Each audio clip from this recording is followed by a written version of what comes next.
ආසලේ පිටුපස අසුනකි මාහට වෙන්වී තිබුණේ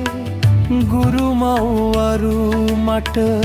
දුන්නවවාදත් නෑ මම පිළිගත්තේ